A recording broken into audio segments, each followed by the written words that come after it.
Did you know the 2011 season had 3 5,000-yard passers, 3 QBs with 40 touchdowns, 14 scores by a rookie phenom, and 2 99-yard passes? Touchdown! All of those single-season records. 2011 is arguably the greatest quarterback year of all time. And that's just pitch and catch. Brees, Brady, Rodgers, Cam. The firepower was high, as were the numbers. Simply put, it was an aerial display for the ages. This is NFL Explained, the year of the quarterback.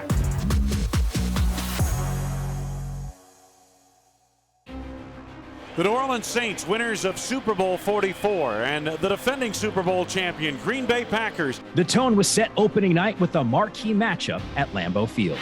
They go to the other side. Nelson, touchdown Green Bay. The fake to him.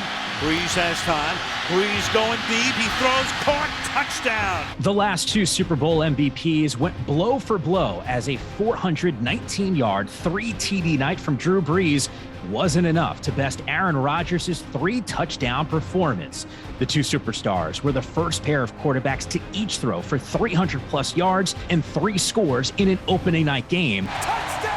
That was just the beginning. Brees was a Triple Crown workhorse in 2011, exploding for a league-high 46 touchdowns and a record 5,476 passing yards, all while completing nearly 72% of his passes. The yardage mark shattered Dan Marino's 27-year-old record, which many thought was unbreakable until 2 different players topped it in 2011. There's the record, the all-time single-season NFL passing record. The future Hall of Famer toyed with defenses game after game, posting 5 touchdowns on 3 separate occasions. In a Week 7 drubbing of the Colts, Brees finished with more touchdown passes than incompletions. Not bad, but not good enough for the MVP. That went to Rodgers. In the first of his 3 MVP campaigns, A-Rod led the reigning champs on a 19-game winning streak, going 14-1, while posting 4,600 yards and 45 touchdowns. He threw just 6 interceptions and earned the highest single-season passer rating in history. Rodgers to throw, and it's caught for a touchdown. Against the Broncos in Week 4, he became the only player to record 400 passing yards and 4 passing TDs and 2 rushing scores in the same game. Second and goal, and Rodgers inside the 5 and for a touchdown. Aaron Rodgers had multiple ways to touchdown that time. The very next week, Denver turned to this guy at QB. It's all Tebow to the 5, touchdown. Tebow mania. Tucked away among the gaudy passing numbers of 2011 is a stretch of pure insanity. Tebow for Decker. He's got it. My goodness. In 11 starts, Tim Tebow tallied 16 total touchdowns while pulling victories out of Denver's thin air. Tebow trying to run around the corner. Tebow's got a first down and more. He might score. Touchdown. Something magical about this kid. Between weeks 11 and 14, he produced 4 consecutive fourth-quarter comebacks. For the win, the kick is good. Tim Tebow, yet another comeback. Tebow finished the season with 6 game-winning drives and one of the biggest stunners in playoff history. And here we go. First snap of overtime. The Broncos have been in 3 overtime games this year. They won them all. Got him at the 40. It's Thomas at the 50. Skipper got him 3 to the 30, to the 20. Thomas to the 10. Denver's going on to New England. They win it on the first play of overtime. But Tebow time ended abruptly in Foxborough. The Broncos ran into a sizzling Tom Brady, who was in the midst of another prolific season. Brady threw for 39 scores and a ridiculous 5,235 yards in 2011. Wide open, thank you, touchdown. The Patriots are finding more ways to throw the football down the field. He joined Brees in topping Dan Marino's long-standing record. Against Denver in the divisional round, Brady casually tossed 6 TDs in just over 33 minutes of game time. The long ball, Branch has it in stride. Deion Branch is in for the touchdown. Preparing for this one. Brady's got it. Touchdown and an NFL record in the postseason for the quarterback. 2 games later, he found himself in Super Bowl 46 against a familiar foe, where the unthinkable would happen yet again. 4-man rush. Eli throwing into traffic on the sideline. They had a rule to catch by Manningham. The let's look at Eli. Does he look off the safety? He looks down the middle of the field. This is absolutely brilliant. It's not quite David Tyree, but that is pretty close. An epic follow-up to his legendary Super Bowl run in 2007. Eli Manning finished with a career-high 4,933 yards and a league-leading 6 game-winning drives in 2011. And now Manning hits Nix for a go-ahead touchdown. The Giants entered the playoffs at 9-7, and Manning defied expectations once more. And caught for the touchdown, Manningham. What a great throw by Eli Manning. You can't walk it to a guy any better than that. After toppling Atlanta, he led the Giants to 3 straight road wins while outgunning Alex Smith, Aaron Rodgers, and Tom Brady. In fact, no other quarterback in NFL history has thrown for more yards in a single postseason than Eli Manning. We have 55-yard drive from here, and now instead, they're going for it all. The pass, caught for the touchdown. He added 9 touchdowns and a 103 passer rating on his way to another Lombardi. The Giants have finished off the Patriots in the Super Bowl for the second time in 4 years. Both Brady and Manning recorded 99-yard touchdown passes in 2011, combining for 2 of the 13 such touchdowns in all of NFL history. As Don Meredith said when Tony Dorsett did it, 99 yards and a half. All right, here's another interesting stat. 7 of the top 10 all-time leaders in both passing yards and passing touchdowns were starters in 2011, and that includes Ben Roethlisberger, who holds nearly every franchise record in Pittsburgh. In 2011, Big Ben was in the midst of another solid season. When you see the Pittsburgh Steelers, Ben Roethlisberger throwing downfield, making a big play. How can a guy that big make so many unblocked people miss him? Leading the Steelers to an 11-4 record with his signature improvisation. From the gun, Roethlisberger throwing on the move, touchdown! Roethlisberger extending the play like nobody else in this entire NFL can do, buying that extra minute of time. Then there's Phillip Rivers. In 2011, he'd earned his 3rd straight Pro Bowl nod while navigating the Chargers through yet another roller coaster season. The Chargers finished 8-8, but that didn't stop Rivers from going blow for blow against the league's very best. Matt Ryan is also a top 10 all-time passer who produced big numbers in 2011. Matty Ice posted the first of 10 straight 4,000-yard seasons, leading the Falcons to 10 wins.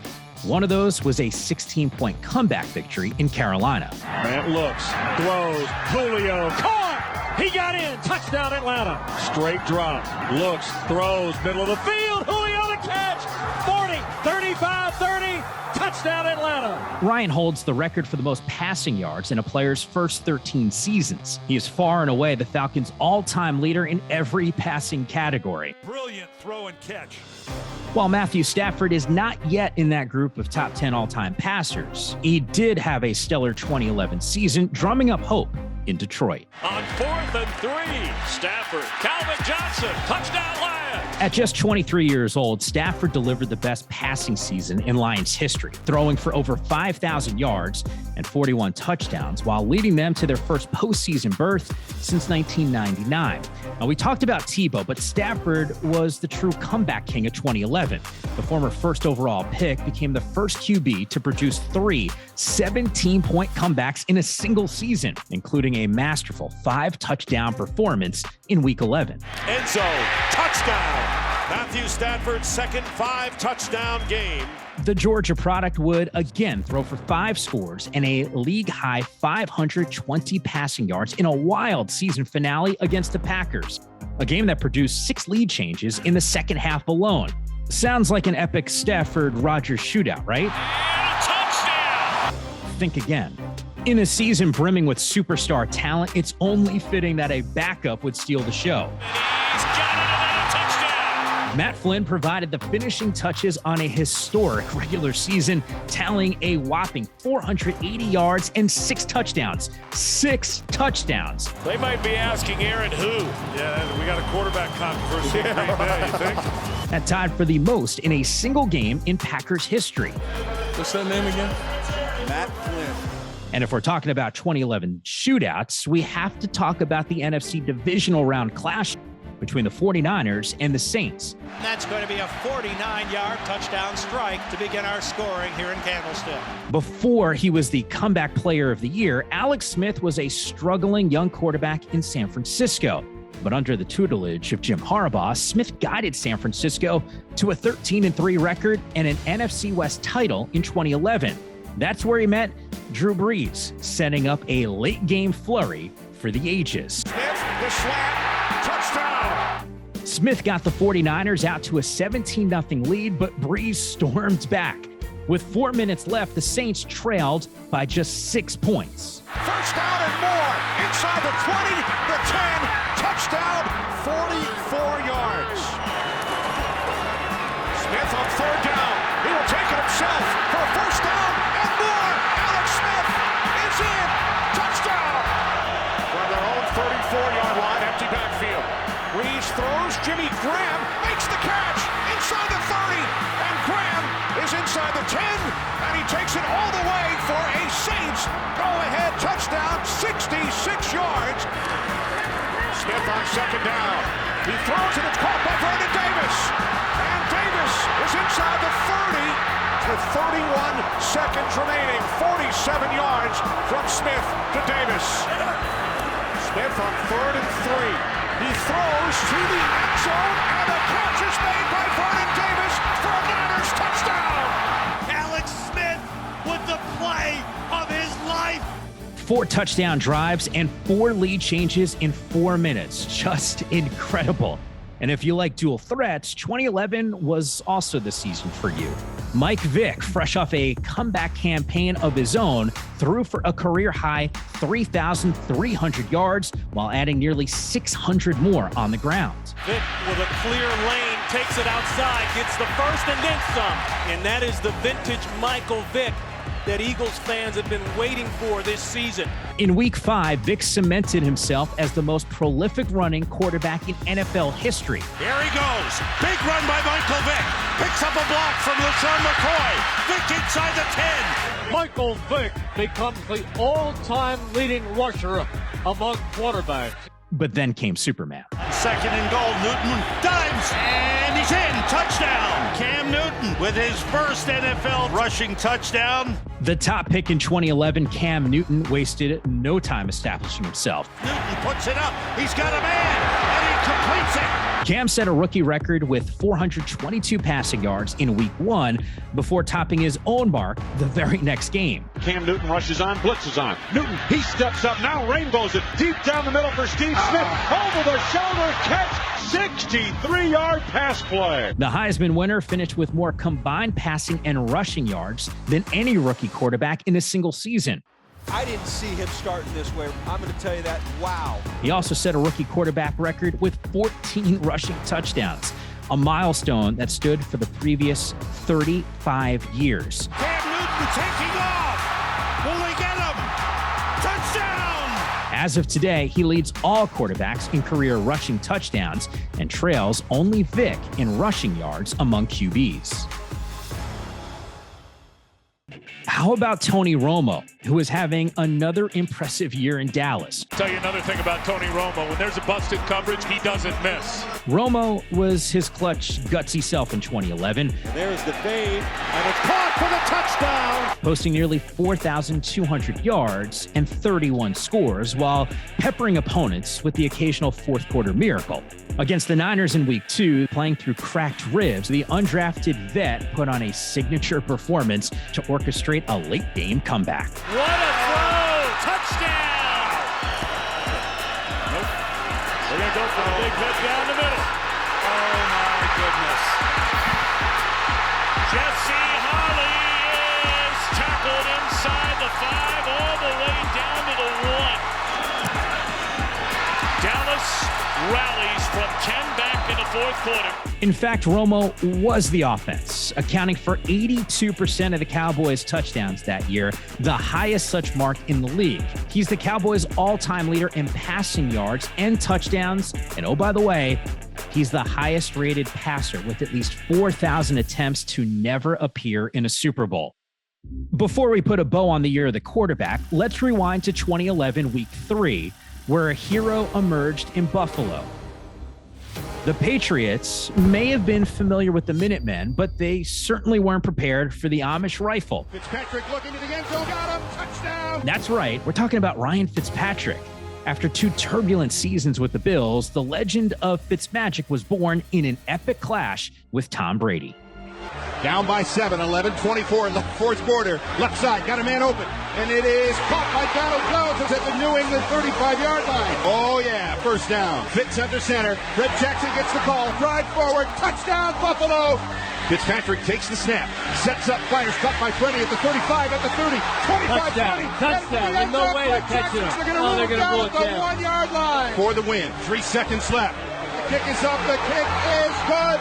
And the Bills have defeated the New England Patriots. To date, Fitz is the only quarterback to both start and throw a touchdown pass for 8 different NFL teams. In 2018, he became the only player in history to post 3 straight 400-yard passing games. During that Week 3 shootout, both Fitzpatrick and Brady were among the 8 different quarterbacks to throw for at least 350 yards. At the time, that was an NFL record. One of the others was Ravens postseason hero Joe Flacco.